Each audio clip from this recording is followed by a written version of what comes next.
बिस्मिल्लाहिर्रहमानिर्रहीम। अस्सलाम वालेकुम नाज़रीन, मैं हूं नजीब अली और आप देख रहे हैं पब्लिक एकेडमी।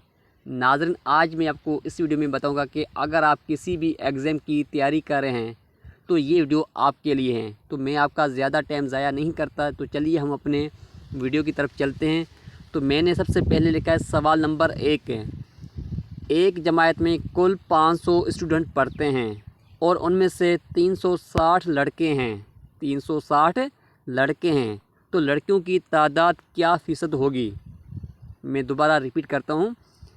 अगर एक क्लास में कुल 500 स्टूडेंट पढ़ते हैं और उनमें से 360 बॉयज़ हैं, तो गर्ल्स की कुल तादाद कितनी परसेंटेज होगी? मैं दोबारा आपको बताता हूँ।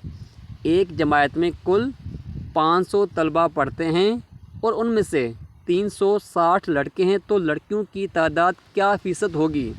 नंबर ए में है 20%, नंबर बी में है 25%, नंबर सी में है 28%, नंबर डी में है 30%।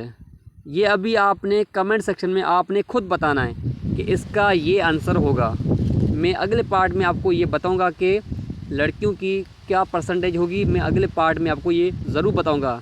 लेकिन नाज़रीन, इस वक्त आपने कमेंट सेक्शन में जाके खुद बताना है कि लड़कियों की कुल फ़ीसद क्या होगी।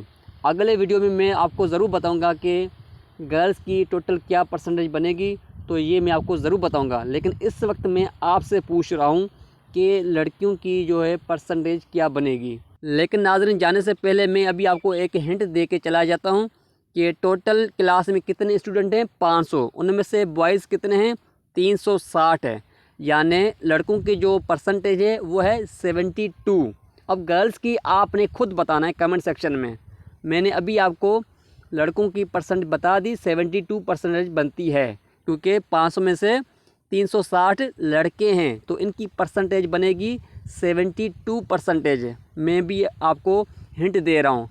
बाकी आपने गर्ल्स की खुद परसेंटेज कमेंट सेक्शन में बताना है। बाकी इंशाल्लाह अगले वीडियो में मैं आपको ज़रूर बताऊंगा कि लड़कियों की परसेंटेज क्या बनेगी।